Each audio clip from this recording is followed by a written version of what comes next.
Assalamualaikum dan selamat pagi. Okey. Kita sambung kembali pelajaran yang lepas, iaitu 10.4 keunikan masyarakat Bumiputra, Sarawak dan Sabah. Okey. Kita tengok tajuk kepentingan sungai untuk masyarakat Sarawak dan Sabah, muka surat 190. Okey. Okey, sungai telah memainkan peranan penting kepada masyarakat Sarawak dan Sabah sejak turun-temurun. Kepentingannya boleh dilihat hingga hari ini. Okey, sungai digunakan dalam kegiatan harian penduduk seperti alat perhubungan, kawasan pertempatan, sumber rezeki, kegiatan perdagangan dan aktiviti rekreasi. Okey, kita tengok yang pertama. Okey. Sungai sebagai kegunaan harian. Macam mana? Okey, sungai menjadi sumber bekalan air untuk minum, mandi dan membasuh pakaian serta pinggan, mangkuk. Okey, itu kegunaan sungai untuk harian. Okey, di samping itu juga sungai digunakan untuk pengangkutan. Okey, sampan dan bot menjadi pengangkutan utama untuk membawa penumpang dan barang melalui sungai ni. Ni feri. Okey. Yang ketiga, sebagai pertempatan, sungai menjadi kawasan pertempatan yang dikenali sebagai kampung air. Ni tengok kat bawah ni sungai. Okey, ni ada rumah-rumah. Okey, maksudnya rumah tu dibina di dalam kawasan sungai. Okey. Sumber rezeki. Sungai merupakan sumber rezeki kepada penduduk di kawasan sekitar sungai. Tu menangkap jala ikan kan. Maksudnya sumber rezeki lah, ikan, apa lagi. Okay? Perdagangan. Sungai dijadikan sebagai kawasan perdagangan. Masyarakat menjalankan kegiatan perdagangan dan jual beli di sungai sejak zaman berzaman. Dan akhir sekali ialah aktiviti rekreasi. Kegiatan rekreasi. Sungai menjadi kegiatan rekreasi seperti pesta, regata dan acara perahu berhias. Ni regata ni. Lumba perahu. Okey, lumba perahu ataupun acara perahu berhias. Perahu berhias tu hias perahu tu cantik-cantik lah. Okey, sungai amat mempengaruhi kehidupan masyarakat di Sarawak dan Sabah. Fungsi sungai masih kekal hingga hari ini. Kepentingan sungai juga menunjukkan terdapat persamaan dengan pertempatan awal dan pengasasan kerajaan alam Melayu. Okey.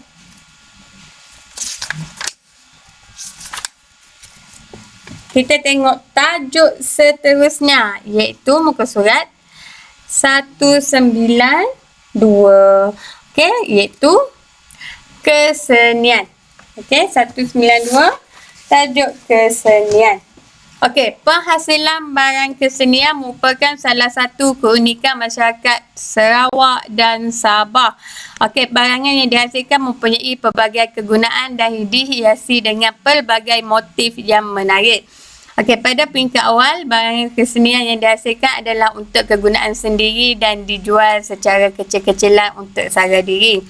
Okey, apabila terdapat lebihan atau ada dia buat untuk saya diri je, tapi kalau ada lebih atau ada permintaan, barangan kesenian ini dikomersialkan dan didagangkan. Dikomersialkan tu maksudnya dijual. Okey? Dan didagangkan. Secara tidak langsung, kegiatan ini menambahkan pendapatan masyarakat. Okey, kita tengok kat Sarawak dulu. Di Sarawak. Okey, di Sarawak 3 kategorinya ialah tenunang kain, kraf tangan dan pertukangan. Okey. Tengok tenunang kain dulu. Okey, yang paling popular di Sarawak tenunannya ialah puar kumbu. Puar kumbu ni kalau macam contoh kat Terengganu songket kan. harga dia mahal. Okey, kat Sarawak ni puan kumbu. Okey, merupakan hasil kerja tangan kaum Iban yang dibuat daripada kain kapas. Okey, puan kumbu digunakan dalam pelbagai majlis seperti kelahiran, perkahwinan dan kematian. Okey, harga dia pun agak mahal lah juga. Okey, awak tengok dalam buku teks. Tengok kat sini tak nampak kan? Dalam buku teks. Ni. Ni contoh hasil puan kumbu. Okey?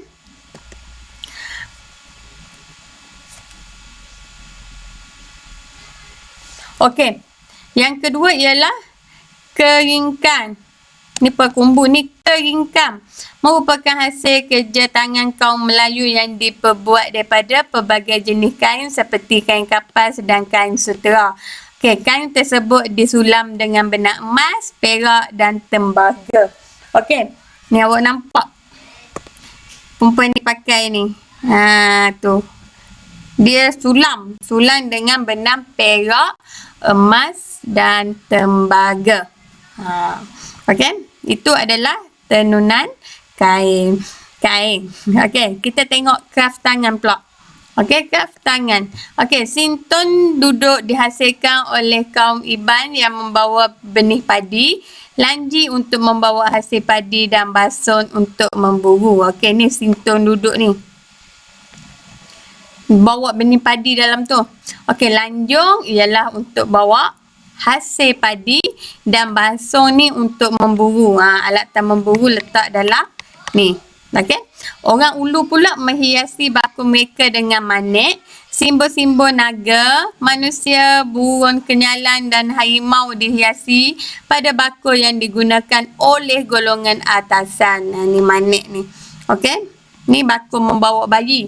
Dia hias dengan manik. Manik tu dia punya hasil seni yang sangat halus. Okey. Dan sebab itulah diguna oleh golongan atasan kerana harganya pun agak mahal. Okey. Kaum Melanau pula menghasilkan penutup kepala iaitu terendak. Ni penutup kepala ni. Okey. Terendak digunakan semasa kerja-kerja harian dan adat tertentu termasuk pesta kau. Okey. Kalau Melanau tu dia ada satu pesta iaitu dipanggil pesta kau. Okey. Okey, pertukangan. Okey, tengok ni. Tian toten dihasilkan oleh orang Ulu yang melambangkan status masyarakat. Hanya mayat golongan atasan boleh diletak tinggi di atas tian ini. Okey, ni tian toten ni. Awak boleh tengok dalam buku teks ni kalau nampak kan. Dia punya hasil kerja yang sangat halus dan hanya mayat golongan atasan. Okey, yang boleh diletak tinggi di atas tian ini. Okey, yang kedua iaitu patung burung kenyalang. Yang ni. Okey, patung burung kenyalang merupakan lambang kepahlawanan kaum Iban. Ukiran patung ini digunakan sebagai memberi semangat kepada pahlawan Iban. Patung ini juga menjadi penjaga rumah panjang daripada semangat jahat, atak dan penyakit. Semangat jahat ni maksudnya ada unsur-unsur jahat yang nak masuk ke dalam kawasan rumah panjang. Okey, kita tengok di Sabah pula. Okey, tenunan kain, kraft tangan dan juga pertukangan. Sama je. Okey. Kaum Runggus menggubal inavul dan menghasilkan selendang berwarna-warni. Okey. Ni. Inavul.